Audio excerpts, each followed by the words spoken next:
A lot of people ask me that in my private life, well, what about AI? I can't wait for it to be all over the place because it creates a scarcity of human craftsmanship. To someone that loves history or depth of interest, you're going, I just like the story. I don't really care too much about anything else. Oh, yeah. I just want to be able to talk about that in an interesting and I'm with you. I'm big on stories. it takes a very unique leader to find them, Yep. sort them, And train them. and develop them. In the same, that's the line of artisanship that exists there. It's taking something that is based on foundational rules and saying, what are the limits of this before it's unrecognizable?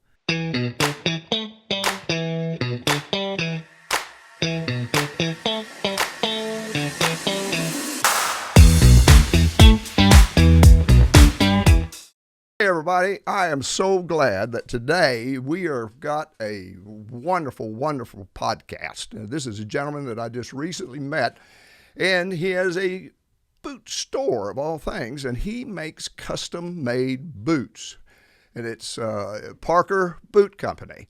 And his name is Zephan Parker, and he agreed to sit down here and talk with me a little bit, and he's going to tell his story.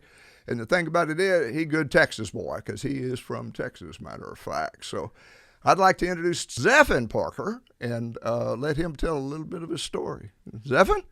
Good to be here. I appreciate you having me on, and hey, I look forward to the conversation and letting you know about who I am and where I come from and where I'm heading. That's fantastic. It really is. I did read a little bit about your story, and I think that you just started Parker Boot Company in 2014. Is that correct? That's it. I started this boot journey a little bit before that, a few years before that, but you know, in an official form, you know, kind of growing up in an entrepreneur's home, my dad kind of said, well, you need to go down and pay the tax man. You need to make this legal. So I officially, on paper, before the federal government and the rest of the world, I guess where it matters, I declared my existence in 2014. Oh, man. But my boot journey did start prior to that. But yeah, that's kind of where I started. And I grew up in Houston, kind of the Heights area of Houston, but I migrated with my wife and kids to Central Texas in a small town of Gatesville. And just kind of out of almost a random circumstance, I ended up learning how to make cowboy boots. You know, I went in. I used to buy cowboy boots that were custom made from different makers, and an older gentleman who I admired, kind of a elder in the church there, you know, always had just a good pair of boots. He was farm and ranch kind of a guy, and he said, "You want a real pair of boots? You need to go get a pair made by the gentleman that has kind of carried on the legacy of a man by the name of Ray Jones." And I said, well, I don't know what that means, but I'm interested to find out. I trust you.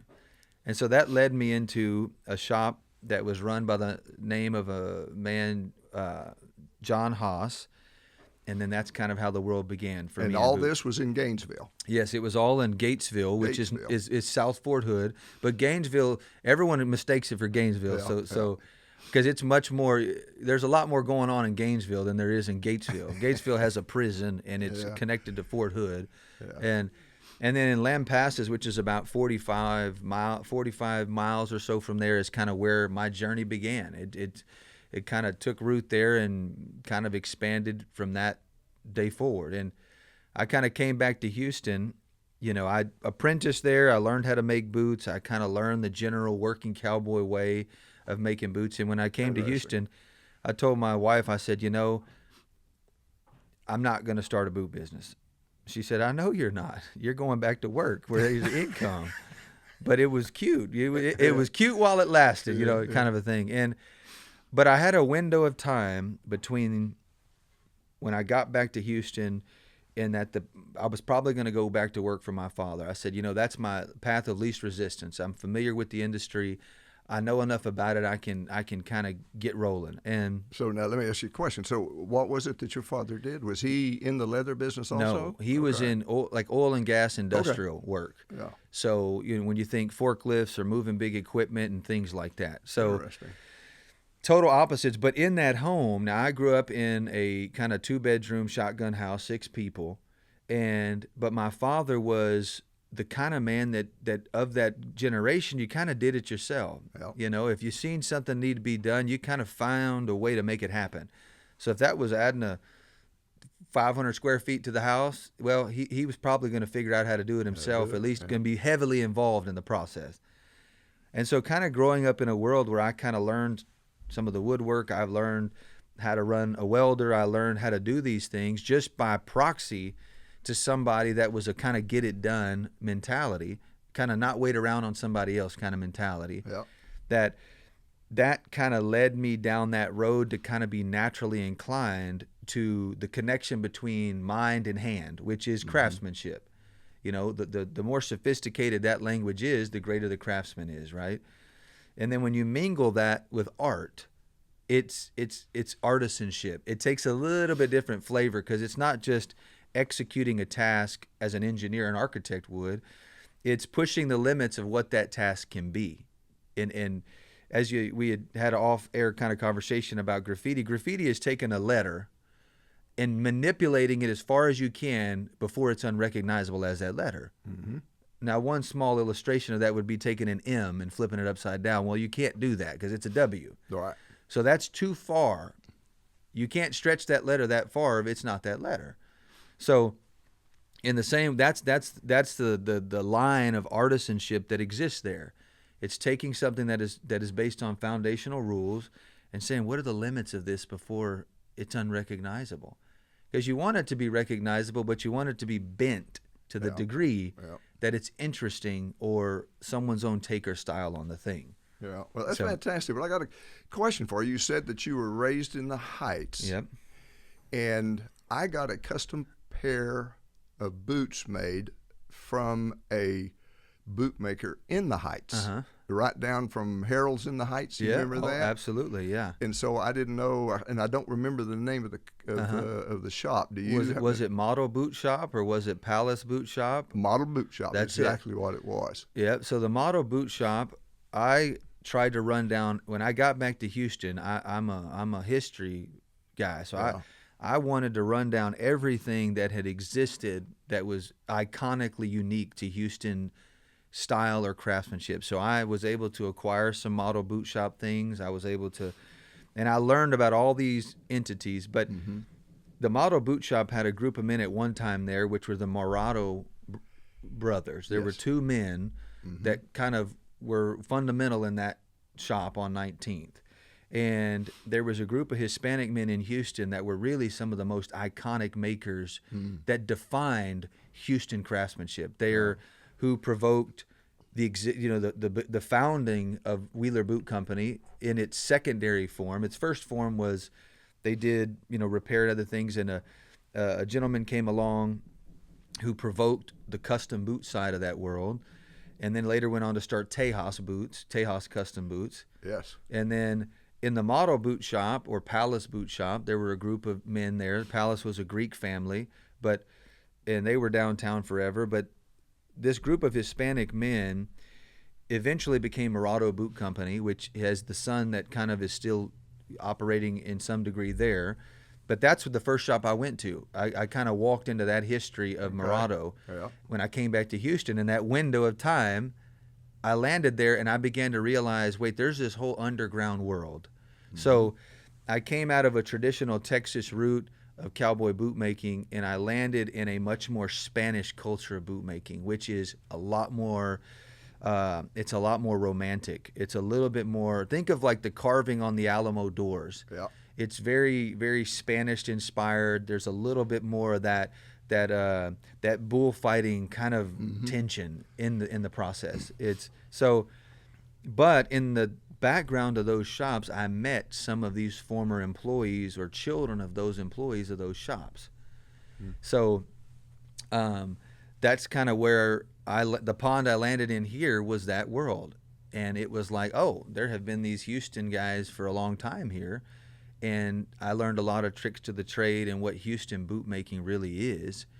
And then, as time has went on, some of those companies have faded and went out of business, or we've acquired some of them. And their stories have kind of ended to some degree. But it was always great when I would go into that shop, and because I knew the fellow that was behind the counter, a Hispanic man, you know, and he's the one that measured my foot, and you know, we talked about leathers and everything, and went over it. And so I told him I'd really like to have, you know, a pair. This is how I would like to have them. Well, he made the boots, fit like a glove.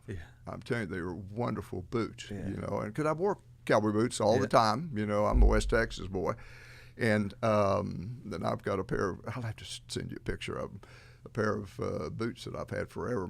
My son wants them because they are old, you know, and worn out, and they get a lot of miles on them.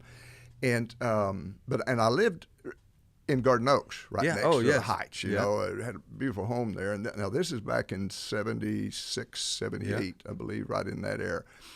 And I wasn't home one particular night, and my house was robbed. And then they got in there and they stole my boots. But they stole every boot I had, you know, and they took the custom fit boots somebody's wearing them boots. Oh my God, I was so aggravated and everything. It was crazy how somebody could come in there and steal. But they stole my clothes. They stole all kinds of stuff, guns, you know, naturally. All the things that matter, plus the things you're thinking, man, now my life's inconvenient. Now, that's exactly it's like when right. I lose my license. You know, crazy. I had a MacBook Pro stolen one time, along with I always carry a pistol with me when I travel. Because I'm with family, and I just like to make sure wherever I'm going, however far. And I had this book, and I had all of my stuff in there, my laptop, my gun, just my kind of personal stuff. And I don't know, my wallet, whatever. And I mean, I sent my MacBook a message. I said, hey, now you keep everything you got.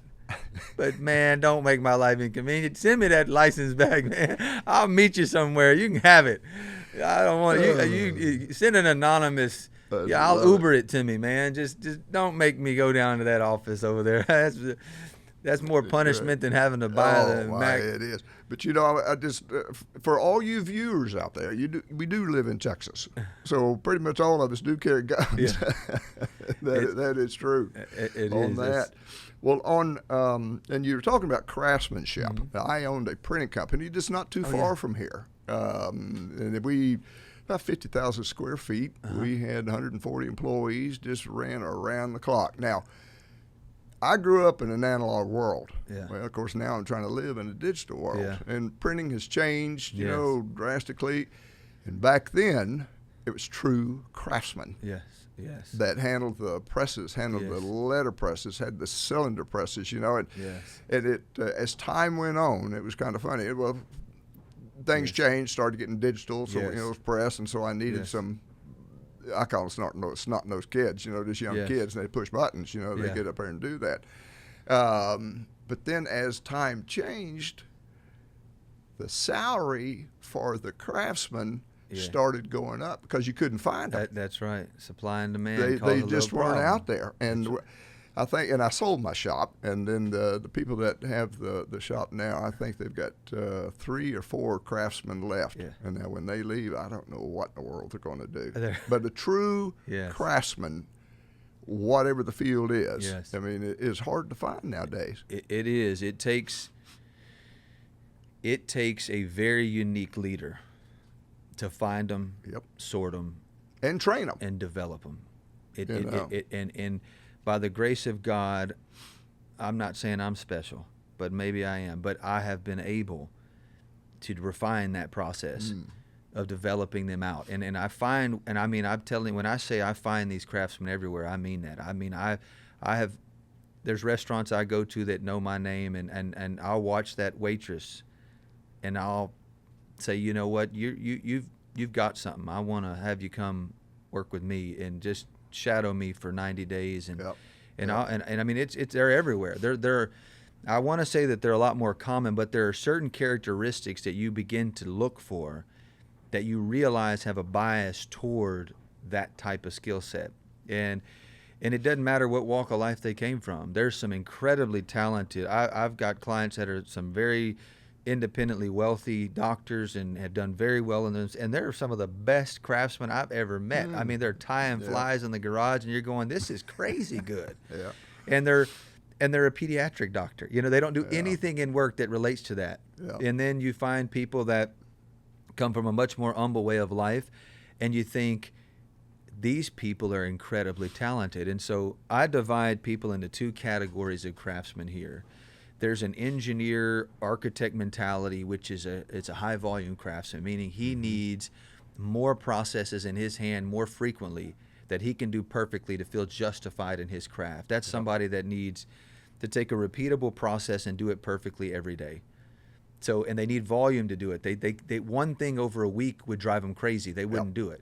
And then there's other people, maybe someone that's doing art rendering or sketching to that type of perfection, that they appreciate a longer investment on the craft side, and they're more that artisan. They're more that one that wants to see something more beautifully developed rather than looking at the yard. You know, the difference would be someone manicuring the lawn, the landscape, and someone getting down and making that line straight along that driveway on that yard. You think, ooh, I love when that line looks just right down that driveway. But when you look at the landscape, you need layers, you need color, and you need it to just be right. There's just sometimes that, you might have someone get out there and cut straight lines, but you may not want that in your landscape. You might want the depth of bushes and the grass to look a certain way, or maybe you do a desert scene, whatever it is. But that requires a little more artistic approach, a little more detail, slow it down, don't cut my monkey grass, whatever it is, you know what I mean? And I'll tell this story about mowing. I put my kids out in the yard and I make them mow, and I make them do those things for a reason. And years ago, I was between jobs. I left my father's company kind of in one of those child rebellion moments. I said, I'm going to go find the world, and I'll do it on my own. Set it afire. You know what I mean? So I got together with the gentleman who owned ABC Commercial Services, and I sat down in his office. Now, his Mr. Jenkins, he's the owner of the operation, done very well, Houston family, great. And he said, well, I want to put you out on a crew for 90 days. I said, man, you fitting to make me do what? But the process made sense. He said, if you're going to be in management, you need to know exactly what they're doing and why. Yeah. I said, well, okay. He signed me team lead. I'd take a crew of landscape and lawn guys out, and I began to learn the difference between something right, something wrong. Now, you get in a homeowner, some of these homes, wherever you are, I don't care if you're Sienna Plantation, Fulshire, River Oaks, you get out there, you start mowing, you'd be amazed at how complicated a $100 job can get. Yes, sir. And that needs to be this way. Here's a photograph of the way it was last time. It better look this way. Yeah. You think, well, and so when you're guiding a team to that standard, you have to divide them. You have to say, well, you can't work in the beds because you don't have sense to not spray weed killer on everything. So anyway, in that process, I began to learn what those straight lines, those senses, stacking things up to make that perfection work repeatedly. And I took that little short 10-year window and began to apply that even in what I do it all the time here. I take that 90-day apprenticeship program, I apply it here because it makes sense. But yeah, I had something else I was to say about the lawn guy, but my brain went to straight lines. I need to mow at home. No, but it teaches them that sense of returning things to perfection. It's kind of like there's a book written about making your bed. There's a naval officer or something that wrote the bed book.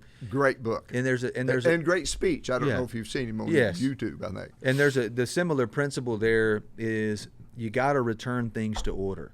In his case, there's an illustration that's different, but in the case of the lawn, what I'm discussing with my kids is you've got to learn to get this to look the best it can be and keep returning it back to its original state and order.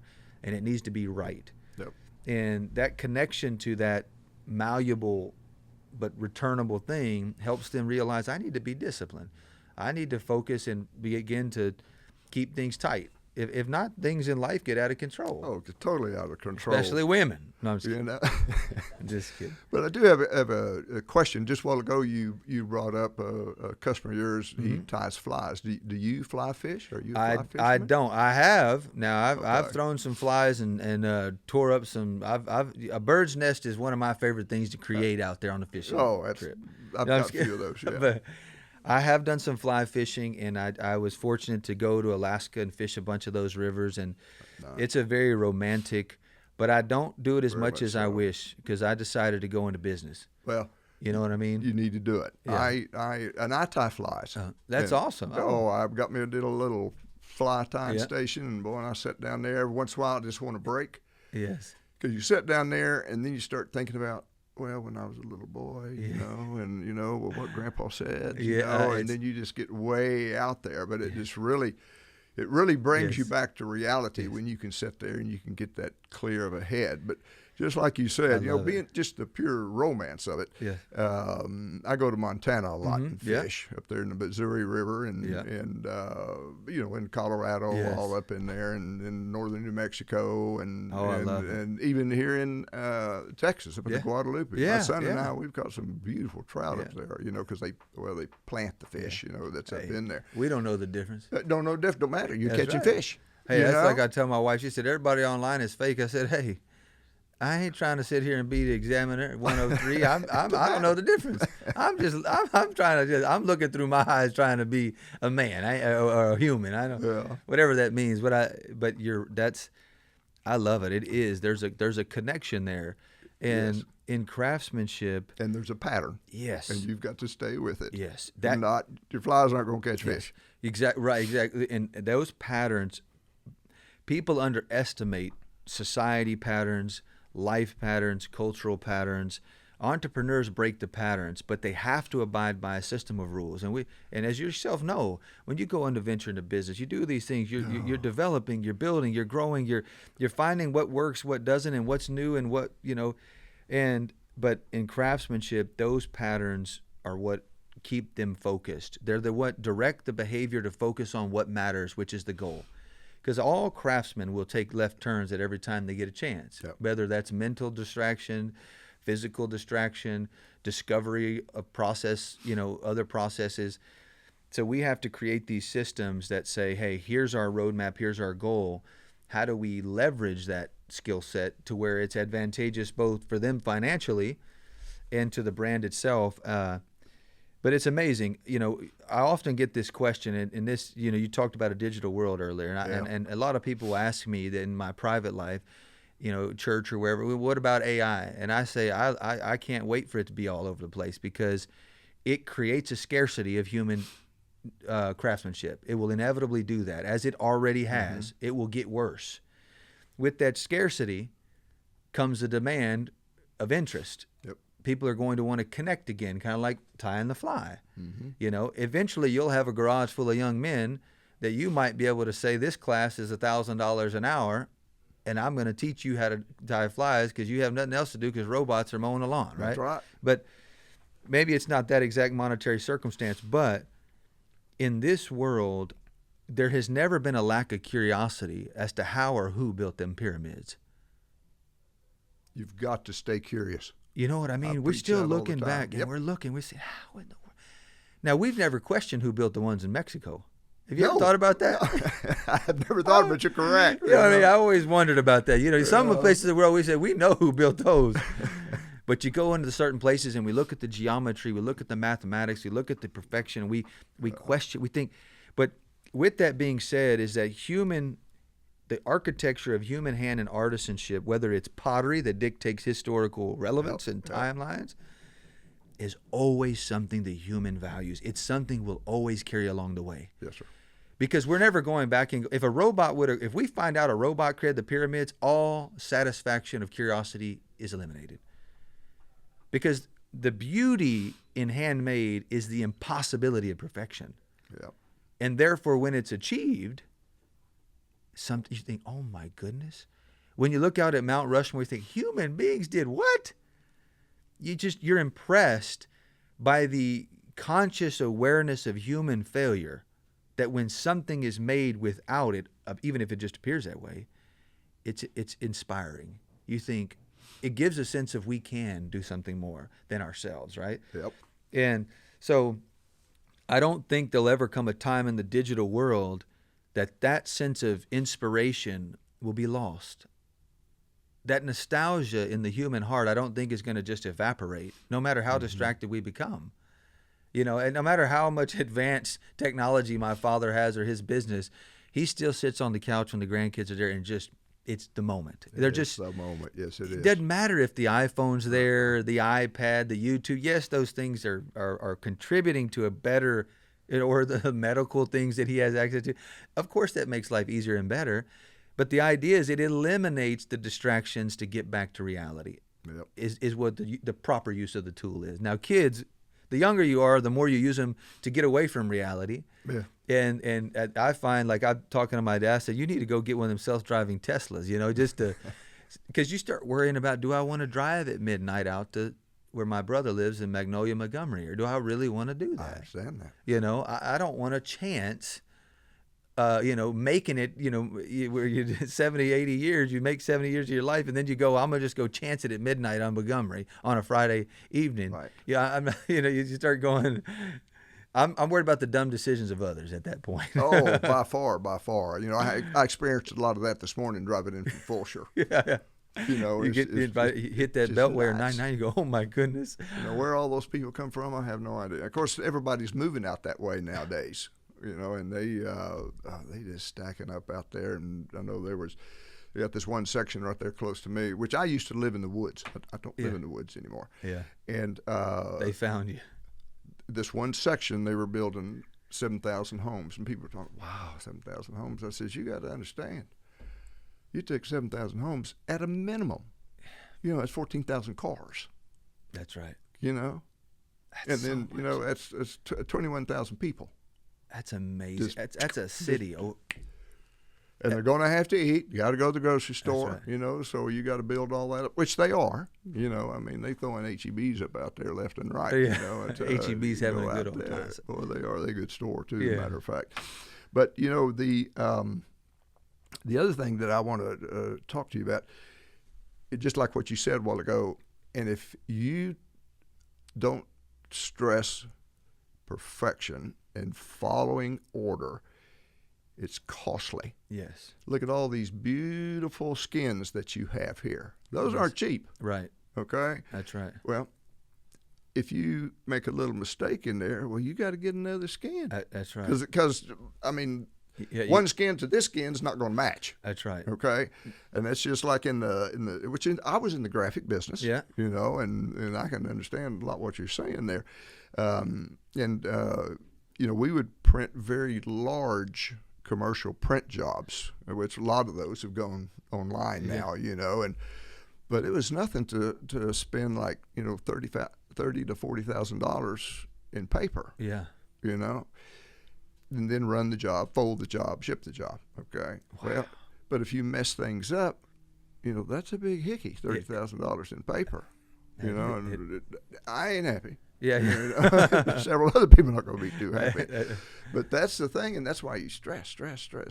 And then I mentor a lot of kids. Yes. Let me say, to kids to me, Yes. everybody kid to me, Yeah. but they're usually like their junior and senior year in college. Yes. Just right when they're making that step, Yeah. to get out into the world. And I talk to them about money and life and marriage and just all kinds of things, and they still talk to me today. I love it. And they're doing very, very well. I mean, some of them are tremendous graphic artists.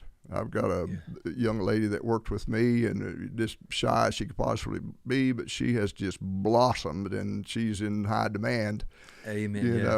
She does a lot of stuff with the Astros. She does a lot of stuff with Rockets, and and that's awesome. Also the Texans. She does a tremendous amount of work with the Texans. And then I got, and also she went full time with Levi Strauss. She was the lead packaging designer. And then now she just works virtually. And, I mean, she's still full time with them on that and stays pretty busy. And then right. I had one young man that became a tremendous financial advisor, and he handles everything for me now. And he worked for me for probably a good close to 15 years, I guess. That's awesome. And then he got a chance to, be a financial advisor, and I told him to take it. And then, matter of fact, I told him, if you don't take it, I'll fire you. So it kind of encouraged him, to make sure he took that job, But, trying to work with the youth to bring them up. Yeah. And I know you probably got some of them here that you work with them, and because you see that little light bulb that's going, and you want to work with them and make them better. That's right. That is a key variable, is the future investment. And future can be, I know with my dad's generation, when he got through the business years, he thought, well, future is 3-4 decades after me. But in real time today, 10 years it can be a long way away from where I am mentally. And I look at some of the men out here that are 20 years younger than me, and I think to myself, wow, they're in a very different headspace than I was 20 years ago when I was preparing for a son, and I basically within that short time frame there. But it's one of those things where you're right. There is an investment that has to be made, and you have to learn how to kind of glean some of those qualities out of them and help them see it in themselves. That's one of the hard things, as you've probably seen, depending on how far through the spectrum they go, it may either A, dilute their qualities, or B, enhance them. So some of the young things, you can go through college in these phases and think, wow, that really enhanced that young man's ability to understand finance or history or psychology or whatever his discipline is. And then you have other variables where maybe that's a grand distraction. And you think, this character here, if he could lock in on this, he's exponential value. It's what they say on the 10x it, or whatever it is. And so what I do is, I used to say for years, I took a young man who was 18 years old. He came to me, and he's still on the team here. And I looked at him and I said, I was at a point where I genuinely thought, this is post-COVID. My team had kind of broken loose at that time, and I had kind of reduced back down to basically me. Had one other person kind of helping, and I said, I'm going to make a decision here. I'm either A, going to quit this and go into finance, right, or something like that, or do whatever was on my plate at that time. And I said, or I'm going to make a full send commitment to build something. And I'm going to put everything out on the line, whatever that is, finances, anything, time, energy, resources. And so a young man walked in my shop about that next day. I looked at him and I said, now look, you an old wore out diamond in the rough, but I might be able to just clean you up a little bit. but I say that all the time. Matter of fact, I'll say, boy, she's a diamond in the rough. That's right. And I just remember that day, and I think about who he was then and where he's developed to where he's at now. And I've seen that in many members on this team, but he was the catalyst. And so of the experiment, maybe. I had some experience before that, but he was kind of an experiment at the right time in my life. So, but I took him and I said, I don't care. At that juncture of the road, as I began to hire people and teach and train, and I have went through dozens of people over the years since him, and he's still here, but he's went through dozens of people with me, But I said, I'm going to make you a manager, and I want you to lead as a carbon copy of whatever I'm doing. That's good. And just animate it, make it real. And very talented craftsman, apt to learn things quickly. ADHD, of course. No, but I have that. Yeah, you know what I mean. Sure. So you got to utilize it. But he became kind of the blueprint for what we would do going forward, in that we would eliminate the reckoning. We wouldn't look at people's age. We wouldn't look at their background. We would assess them for who they were at that time and where they were going to go and what was going to be the potential we could draw out. Now, in a craft trade that's by hand, you're looking for different qualities than you are in the medical field, finance field. Those different industries are going to look for different things. But you're right. It's learning how to look at a candidate and say, is this a diamond in the rough? And what I often say is, it's a train or trade. It's a trade or trade moment sometimes with people, meaning you may be working with someone and think, this is just a moment. I need to trade you to build this team. I need you to kind of go on into the... But you're doing them a favor when you do that. Yeah, I can't help you anymore, or you're not helping us, and this juncture is a little rough. We need to, for me to develop these guys, And so I get to points in my business where I'll bring the team together and say, all right, we're on a train or trade time. and this is our standard. If you're not on this standard, then we're going to line you up for the draft. We're going to send you to better, greener pastures wherever that may be. Yeah. Hoping, and it's just tough to do sometimes, but you got to do it.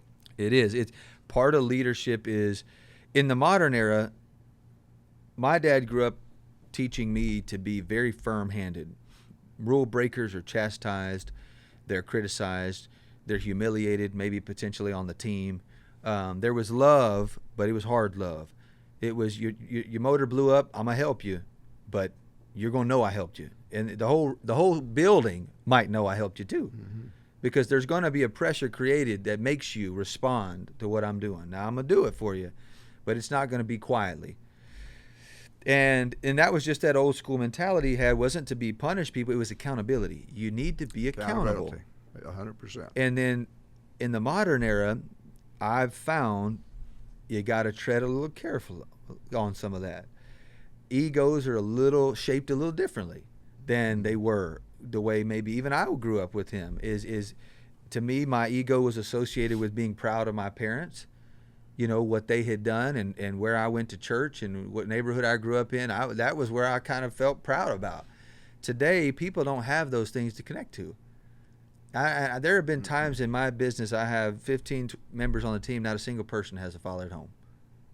Ever had one. That's something. And you think about that versus what I had, I guess, as someone who just fortunately my parents stayed together, and or I had a role model in the home. But it's one of those things where that becomes another type of analysis you've got to make when you get down and you think, I've got to draw a line for this character and I need to make it firm. Well, firm to me is maybe being embarrassed or someone saying, hey, you need to act right. You're not a good guy. You're not doing the right thing. And I think, man, I got to straighten my life out. I'm going to get down to business. I got to make my life proud, my wife proud. She's never proud, but you kind of imitate that. Oh. They claim to articulate an argument, and you think, wait, I thought no, you said how you proud of me. But you rework that, and that's kind of some of the thing too. I've thought, how can I create boundaries and correct behavior in other methods and means, which has forced us to be very creative, and we've been fortunate enough to find out some of those ways and. But I read leadership's books. I'm reading one now by John Maxwell, and it's about team building. He's a good author. And he makes these comments, and I'm working with the client relations kind of sales team as they're building their world out.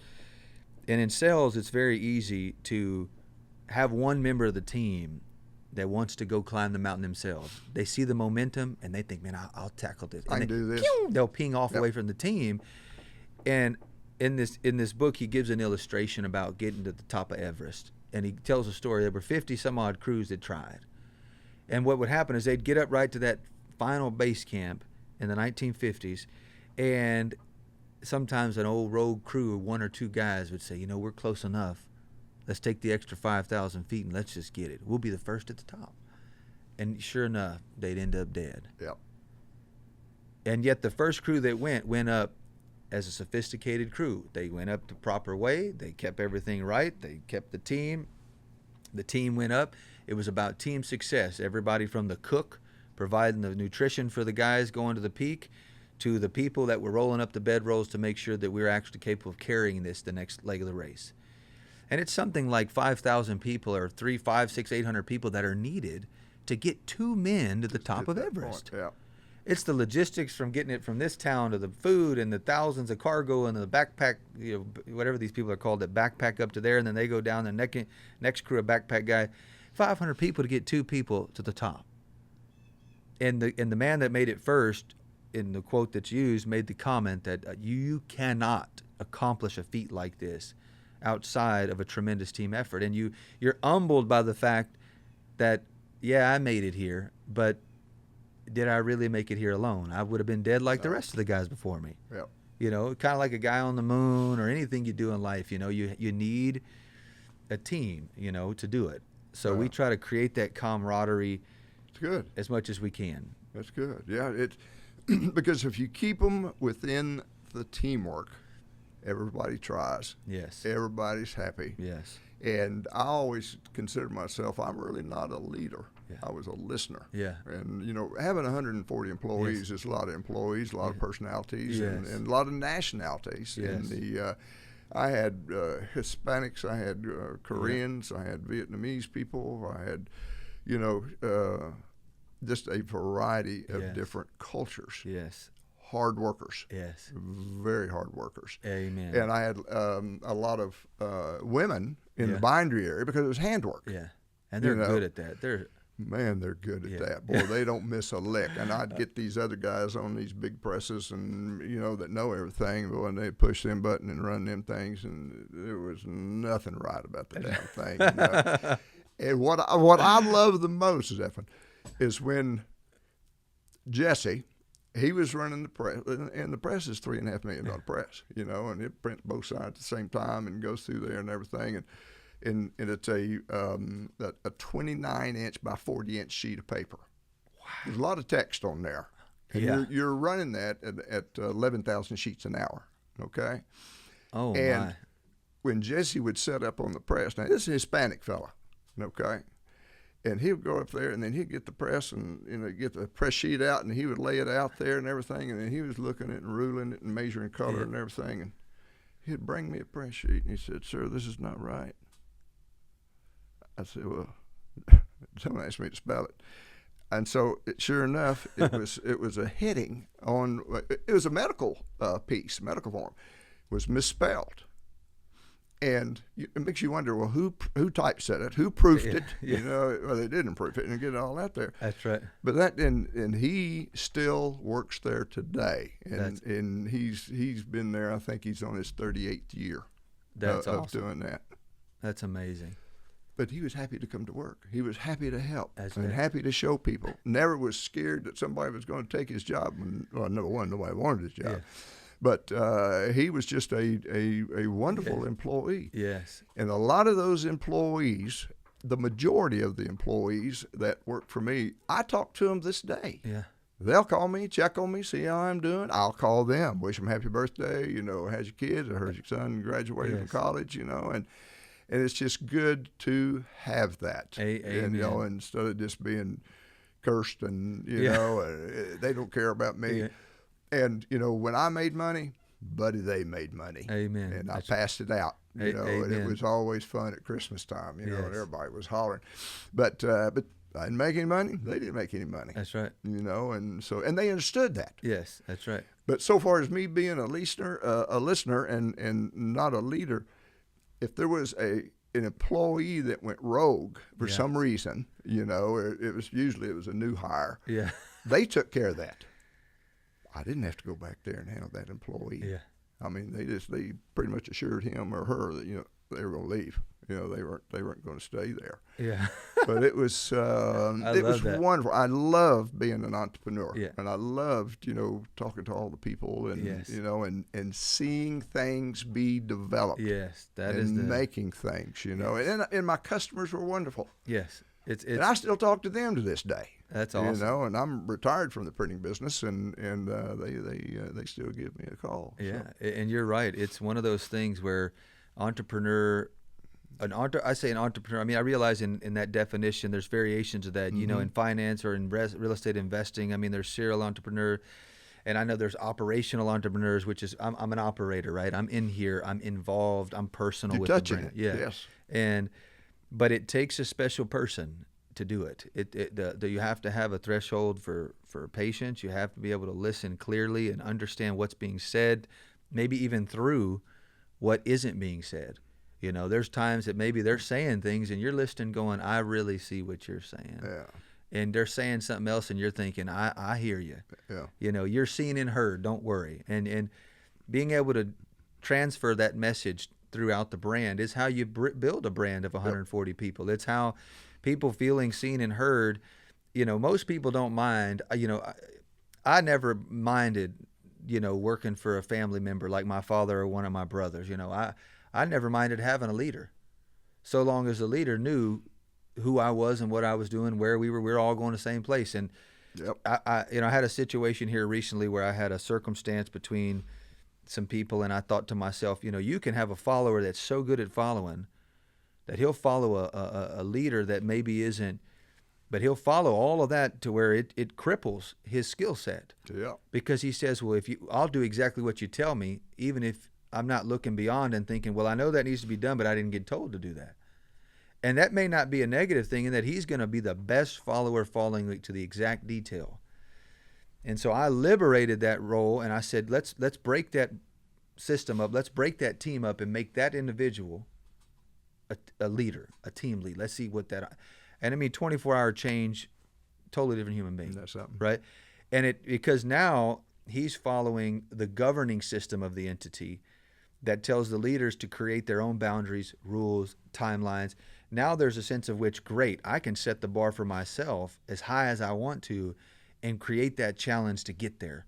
Versus if the bar is set here for me, then I think, once I get there, there's a tension. It's almost like something trying to boil out, or you shake up a can of Coke, and you go to break the seal, and it's under so much pressure. It's containing it, but really it's not capable of really pushing beyond its limits. So it takes in leadership, it takes not only the creativity on my part, but I've got to find ways to implement systems that rediscover those problems and those things. And it could be something as simple as, and like you said about nationalities, that too, you deal with that differently. Oh, very much so. In female to male. And there's things that I let slide, but there are things that I interpret one way if it comes from a certain individual, that if it happened to another, I'd say, you know better. Correct. And that what you did was the motive and intention is much more obvious. You're 100% correct. And I have had people work for me, and I told them to speak up. Yeah. What I say is not always gospel, because I need to know. I've got a young lady that works for me right now, and I pretty much told her, I said, if you agree with me on everything, I don't need you. Yeah. Because you're talking to an old man here that doesn't understand a whole lot of stuff in the digital world and everything, and I don't know, but I'm trying to learn on there. But I do have a couple of questions here for you before we wrap up. Yeah, we got time. You shoot from the hip. Where is Zephan Parker or Parker Boots going to be 10 years from now, 20 years from now? So have you put your plan together? Or are you still just shooting from the hip monthly? Yeah, yearly? trying to figure out what tomorrow brings, right? Well, right. I'm a visionary, so I like to imagine. I'll say when I see things for the future, I'll tell my kids this. What's the room look like? I want you to identify the painting and the color of the trim. Don't tell me you have a dream until you're walking in that room in your own conscious imagination that whether you can, but you got to feel it. It's got to be something you're totally aiming for. Whether that's a relationship with his girlfriend or their relationship with if he has a girlfriend, whatever, he's got to know how is that kids? Is that a life? Is that a home? Is that a white picket fence? So yes, I do have a vision for it, and where we're going now, especially in light of where the context of the world is we'll eventually begin to distinguish ourselves in that artisan, handmade way. Like now we do a lot of custom, bespoke. Mm-hmm. Now from the ground level, that seems commonplace. There are several companies out there that make cowboy boots. There are almost none that have built a culture of leadership and a culture of excellence that I have. Now I have the youngest and largest first generation cowboy boot team on earth. That's good. So there's nobody that has done it now. And I've had 35 people run through this shop that aren't here anymore. Yeah. So and what I mean is that we've gleaned through what we're willing to keep. But our system has been able to tolerate that volume. When I was out looking around, there were, it was depreciating. The industry was collapsing, if you will. Now it's changed a little, but with that being said, what we're going to continue to do is harness that energy, encapsulate it in a snow globe, if you will, and take that to the world the same way that like an Hermes did. Now Hermes is a fancy European luxury brand that has capitalized on the art of scaling excellence, meaning they build things perfectly at scale. which is hard to do. And they don't change. There's no variety. It's the brand itself is an investment in the artisan of handbag making. You're not buying the label. Now, you buy the label when you buy, Michael Kors or something like that, right? You're buying a designer's viewpoint on fashion. But what we're going to do, and what we are doing, and what we have done in our small world, is capitalize on cornering what the cornerstone of American fashion, style is, which is the cowboy boot. And as you said earlier about owning a pair and your son wants them, that's what I'm going to put in a box. I'm going to put that in a bottle and bring that to the world a little bit more effectively than what's been done in the last 100 years with big brands. Big brands have pretty much driven people away from cowboy boots. There's no romance to it anymore unless you have it in your own heart based on your own individual take on it, to where it's almost weird when it becomes popular. You're like, oh, what is all this? It's not even, it doesn't make cultural sense in our minds. People that grew up in it go, well, what is all this? We kind of get a little confused about it. But so that's what we want to do. We're going to define what silhouettes are, continue to build the best boots that can be made on planet Earth, and perfect the craft and trade, and then deliver that at scale. So what that looks like in manifestation in the real world is probably a flagship store somewhere like the Woodlands or River Oaks that will invoke that experience more definitely. Yeah. Right now it's kind of piggybacking on you come in and tell us exactly what you want, and we kind of bring that dream to life, right? We're going to take that excellence, and we're just simply going to find independent silhouettes that give access to the general public to that type of quality or that type of brand experience that doesn't require you to come in here, sit down in a consultation, and design something that takes a year, kind of a thing. Yeah. So, but we've been talking pretty much exclusively about cowboy boots. I mean, you do also duffel bags, high end. I've seen them. They're very, very nice, and purses. Yes. Wallets. Yeah. Gun cases. Yeah, we definitely do that. And so there's a lot. Anything that involves leather. Yes. You pretty much design and do. Is that correct? That's right. And so for us, yes. So all of those, what we're going to call accessories, have been we basically created them out of demand. Someone came to me. All the things we've made, someone or a series of people or a group of people came together and said, I love this item. I want it made the best that it can be made. Keep it simple. So rather than the traditional take, which is someone goes out and designs something and develops it and then tells the masses, you need to have this because it's cool. What we did is we said, what do people that actually care about the thing working, being beautiful, and lasting their entire lifetime without the headache of being like, well, the thing failed again. I need another roller bag. It just like every time you're going out of town, you got to figure it out. So what we did is we said, what is that guy that carries that rifle? If we built it perfect, that it could be used. I mean, till grandkids are inheriting that bag with those initials on it. What does it look like to help build that individual's legacy forever? To ingrain it on now leather isn't permanent forever, right? We know that it burns like everything else, but we decided that we were going to make silhouettes and defining pieces that literally could be timeless, in that if your grandson or your great grandson picked it up one day, it'd be like he was touching a piece of your life. And I have a belt that my grandfather had. It was he raised horses and race horses. And my mother's family's all from up north, so Idaho, Montana, that kind of area. And that belt that he had made is a narrative of his love. The one has a scene of breaking a horse, and I remember watching him breaking those horses in those corrals, and the energy it created of a 65, 70-year-old man out there could be trampled at any second, but the grit, the sense of the spirit, the essence. And when I hold that piece, I think about that. Well, you feel it. It's a spirit there. Just like what I was talking about a while ago. Yes. You think about a little boy, and the memories come. Yes, and that essence lives more effectively in something that is worn. Leather is the easiest way to manifest that worn generationally. A nice Oxford shirt won't make it. it'll be replaced in Brooks Brothers, right?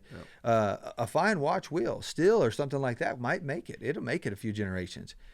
And a worn leather thing, though, it shows its age. You know, we've been in the last 20 years of this crazy era of vintage watches where watches, you know, I got a watch I bought. It's a 5513 Rolex Submariner, which pretty much means nothing unless you're into Rolex watches. But it's patinaed, meaning it's been sitting out in the sun and the looms are fading and it's got this life.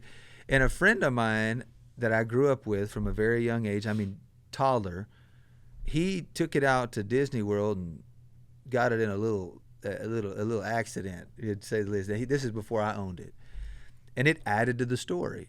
And so I said, man, I want to have that because I want that. I like that story, and I just, you can buy a watch that's in perfect condition, and 8 people may have owned it, but when you own something that's been dinged and nicked and it's got the story and dropped at the bottom of the ocean or and it's been flooded with water, and to the average wearable collector, I mean the wearable buyer, perfection is the goal. But to someone that loves history or depth of interest, you're going, I just like the story. I don't really care too much about anything else.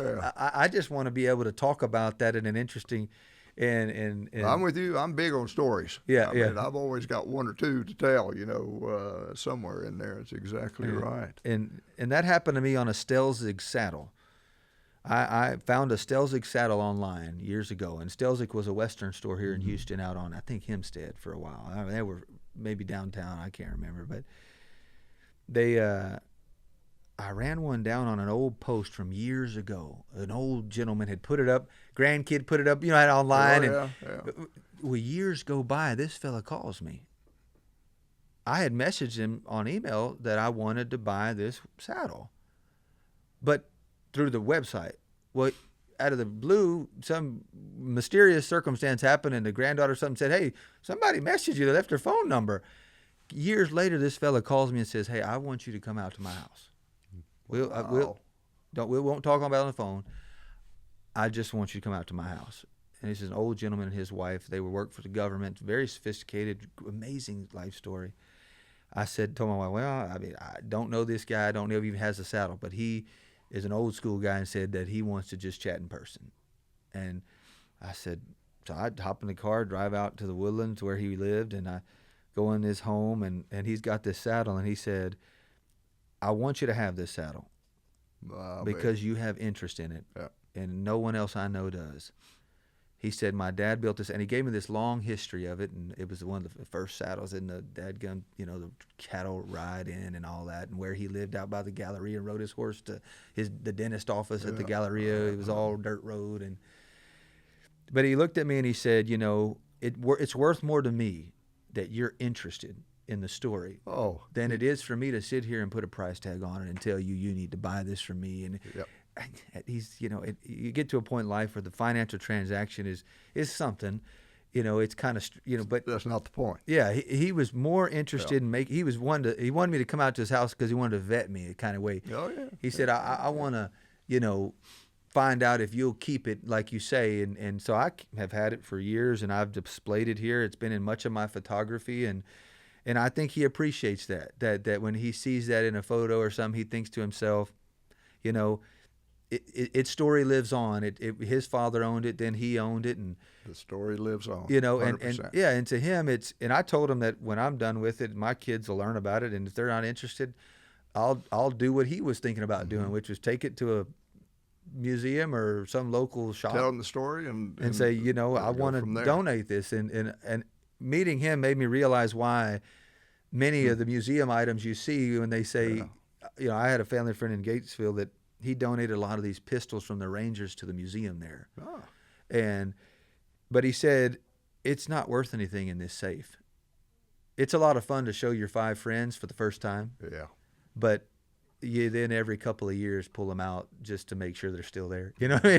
He's like, so I took him down to the Waco Museum, and I said, now, y'all have a lot of people that like to look at this, and that's going to be a whole lot more. I'd love to send my grandkids over here to look at the guns that they'll inherit, but at least there's somewhere that they're people enjoy it. Yeah, they're just, because if they're sitting in a safe, you think to yourself, he had a classic car parked there too, and he said, "I love this car, but I just don't. I can't wait till the grandkid turns 16. I'm dumping it on him." But That's his problem. it's just one of those things. But it's so that is what I want to kind of cast forward. I want to carry a piece of a living legacy forward. I intentionally choose to use a hand artist here. I don't need one. Mm-hmm. I choose that. I choose to incorporate that into my budget because I want that to be observable. I'm bringing a group here from Europe in March, and they're coming from all over Europe, and I want them to see that this is hand sketched and hand rendered to these lines, that someone had to learn that, someone had to figure out what the boundaries of that sketch could be, the limitations of those stitch patterns or the inlays, and that I keep her here because there's a romance to watching a human being go, what am I going to put on this boot? And then take that canvas. It's the only footwear in the world a canvas exists. That's true. And to go, what am I going to do here? And then to have somebody go, what do you love about life? What do you love about things? What's important to you? And that story I'm telling about the artist is why, we did a collaboration with Carnival Cruise once with the president there. We did an installation on their ship that came to Texas. And they said, we want an artist because we don't want to just put a pair of cowboy boots in here. Yeah. We want something that feels, if in their world, Carnival Cruise, whether they are or not, I don't know. But in their world at that time, they were saying that we want the experience at Carnival to be art-like, their craft house they had there, whatever. Mm-hmm. And so they were saying that what is true American craftsmanship? When you go to Europe and Paris is full of craftsmen. They're all over. They are. And they don't have much economically to give to the world, to be honest. America has everything from lumber to oil to whatever we want to give, right? The luxury of living here, period. But when you bring in a corporate executive, as we've seen over the years, and I do often tell this story from Hong Kong, and you're a CEO of a local oil and gas, and your public salary is $23 million with options and everything else that's included in that, and you bring one of your buddies from Hong Kong who's an executive there, and you're giving them this guest experience in America, and you want to give them something American. They'll often take them to the Galleria, take their wife into Louis Vuitton, or do something. Yeah. But the Texas boys will often call us and say, I want to give him something Texas. I don't care he wears these boots. Yeah. I don't care if it's just a bag, something, but I want him to see something that is American made. It's made here. You can see where it's made, and it's a sense of luxury, meaning it's a luxury to own it. It magnifies his value and importance. And when you really look at the spectrum of what's available in America, luxury in America is the absence of America. When you want luxury, my kids go, I want to go to the mountains of the Swiss Alps. Why? Let's go right here let's go to Aspen. Yeah. We don't need to go to the Swiss Alps, Bubba. Well, sure. But on this TikTok, look, son, when you've hit all 50 states, and when you've been into the rivers of Alaska, Montana, let's talk about it. We don't need to go to Russia to fly fish. Yeah. We can shoot a moose and a bear here too. Now there are game and things you can't shoot here, but Texas is changing that. There are ranches in Texas now that said, why can't we have safari animals here at Plains Game and make West Texas look the terrain? One fellow came in here and he said, if I had the money, I'd breed elephants out here if I could fence them in. He said, because you can get out in West Texas and the terrain and the climate. I mean, you could almost make it. You'd make a fortune.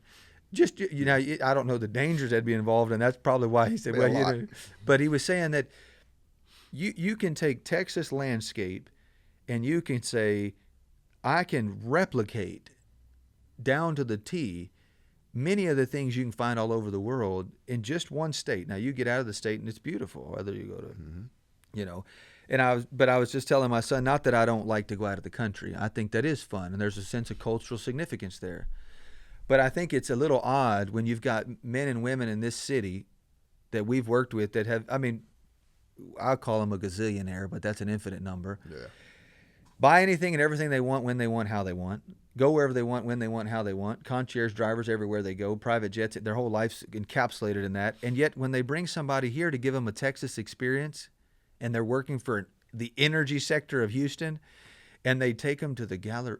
Well, wait, what is that? You take them down here, good barbecue. You buy them some barbecue at Pinker. You need to take them somewhere that's Texas, and they will do some of that. But when they send them home with the gift, it's an I Love Texas shirt and a Louis Vuitton bag. Right. It's not a Texas item. No, you go to India, maybe you pick up a rug. You go to Colombia, you pick up maybe a little woven basket or something for the wife. You bring it home. It's culturally significant. In Texas, especially, it is always symbolic when they do a pair of boots. It's always exciting. You think, it's like, it's just a token or a memorabilia, and it's different, And so that's part of that is the essence of what we're going to continue to box in. Good. And then take that out a little bit more effectively in terms of products that are more available to the public. And we're starting that even as soon as 2 weeks from now. We're doing a 30-day pop-up with the historical Zaza, 100-year-old hotel down there. And they're not the most modern refinement of luxury. But Houston doesn't have a whole lot of old things. So if it is an older hotel and it's refined and it's down there, Herman Park, it's an interesting just little recipe of location. And we'll kind of install something there as a kind of a soft touch to maybe what we'll do as we progress forward. And so that's kind of what's on our future. And I'd say 10-year goal, but I'm like Elon Musk in that I think to myself, what's the shortest distance between right now and that goal, and move all limiting factors out of the way, whatever that means. If I got to get rid of my wife, well, I'm considering it. I'm just kidding. I can't get rid of her. She's too expensive as she's proven. Well, I'll tell you a little story here real quick before we end. I was a single man for many years, okay? And a fluke that I got on a cruise ship, pure fluke, was asked to be on a Friday. The boat set sail on Sunday. Wow. Got on the cruise ship Valentine's week. Matter of fact, it is right now, Valentine's week. Wow, that's amazing. Got on the cruise ship. Well, a single man on a cruise. is two places on a cruise ship. Yeah. That's the bar and the casino. That's exactly I'd already what been I was to the thinking. bar, so I was in the casino. Yeah. And had this young lady, had my head bent down, and I was counting chips, and I heard this little voice say, "Are you the only single man on this ship?" And I looked up, and here's this pretty little girl. And you said, well, I was. I was turning on my best material. Yeah. I said, yes, I was. Yeah. I surely am. And kind of stayed in touch there and on the ship there and everything. And she got off the ship and she called me and said, I said, well, why don't you come see me? So she came down for 4 days. And then a few months later, well, I went up to her. She's from West Virginia, and that's where she was at. Yeah. Because she was a blackjack dealer on Carnival's Cruise Lines. Oh, And that's cool. Then I went up there and I said, well, why don't you just come to Texas for a while? Yeah. And Come back down to reality, honey. That's right. And you get out of the dadgum snow. Yeah. And then she said, okay. So I gave her one-way ticket, and I gave her mom I gave a round-trip ticket so I could send her mom back. Yeah. And everything. A couple weeks later, I said, well, let's just go to Reno and gamble. And she's had big time and everything. And I looked at her, and I said, I just want to let you know I'm a good deal going to waste. You going to marry me or not? Amen. 41 years ago. You're kidding. 41 years ago. That's a long time, isn't it? That's amazing. But she loves me about 70% of the time. Well, It's that's not kind all of the deal time. you get. You know what I mean? The deal you get is, you get to, you're supposed to love her unconditionally, but you better start cleaning up. I'm telling you, act right. And they do. I think they, women are funny. I think they're all. I joke, but I do think they're all crazy. But I personally think that's what we like. Well, it has to be. We figured that It has to be. Adam somewhere down the line in The society. only thing I can't follow is when she pulls out this question that I have no idea what it is, and I'm trying to think. Well, that was something that happened 10, 15 years ago. Yeah. You know, and I said, okay, well, what story did I tell her at that time? Yeah. Well, I better write that one down. I didn't catalog that story. Well, that's right. I need to start making my notes. But it is. It's crazy. But it is. It's funny. But that's an amazing story, and it's how life works, and it is how life works. You never know. I mean, I be prepared. That's right. I look at my wife and I think, I was married young at 19, so I kind of was stupid and crazy, but at the same time, you learn that a relationship is, I joke sometimes when I talk about this, but it's true. It's a contract to get along. And I mean, I look at her sometimes. And it's tough at times. And I say, honey, I love you, but I don't like you. But it's like one of those things where I think, and she says that to me, like, I love you, but boy, I'm starting not to like you in a hurry. But you make a contract to get along, and you look at each other and you say, we can live a lot happier together if we can learn to figure out ways to get along. Now, that might mean that I need to do things differently, and that's something I agreed to subject myself to, and every so often I'll I've been fortunate enough to counsel a few couples on the rocks. I don't know why that happened to me, but I'll often look at the man and say, you need to get over yourself. And he'll say, well, I mean, I'm the man of the house. Yeah, you're the man of the house. You're supposed to be, but you got to figure out a plan. What you going to do? Is it going to be humility? Is it going to be financial security? Is it going to be, where's her problem? She is crazy. We established that before we got in this conversation. They're not going to operate.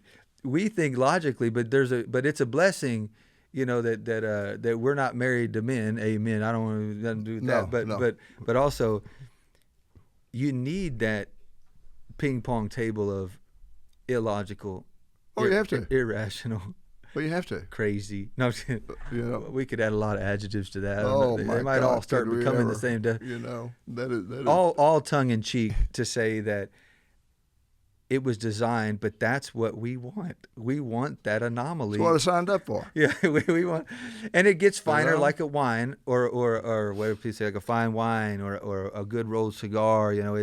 It does get better with age and time, because you learn to know what to appreciate in what you have. When you're sick on the couch, and you think to yourself, dadgummit, I want that sandwich, or I want that thing, and you can holler out and someone brings it, you think that 40 years of marriage is worth everything. You know what I mean? I know when I told her that I was going to retire, I sold my business and I was going to retire.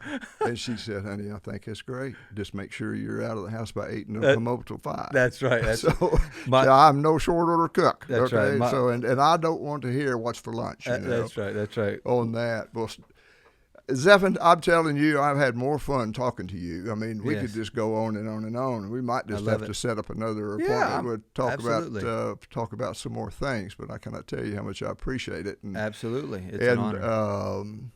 I will have a lot of viewers from here. Yeah. It'll be a lot of fun. And talking to the viewers, we'll leave notes how you can get a hold of Zephon, and you can go to his website. And if y'all have never had a pair of custom-made boots, you hadn't lived. I'm telling you, there's just nothing like them. But I appreciate everything. Be sure and like and subscribe, and we will look for another talk with Zephon down the line. Thank you.